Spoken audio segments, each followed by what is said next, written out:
আমরা এই শহরে কোনো অপ্রীতিকর ঘটনা আশা করি ঘটার কোনো সম্ভাবনা আপাতত নেই। তবে একটা কুচক্রী মহল এই ন্যাক্কারজনক ধর্ষণের ঘটনার শুরু থেকে এই বিষয়টিকে একটি সাম্প্রদায়িক দাঙ্গা অথবা পার্বত্য এলাকাকে অস্থিতিশীল করার যে পরিকল্পনা করেছিল, যেটা অত্যন্ত ঘৃণ, তারা এখনও তৎপর আছে।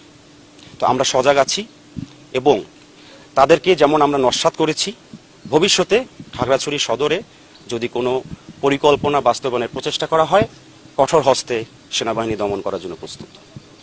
অস্থিতিশীল করার চেষ্টা তো অব্যাহতই আছে।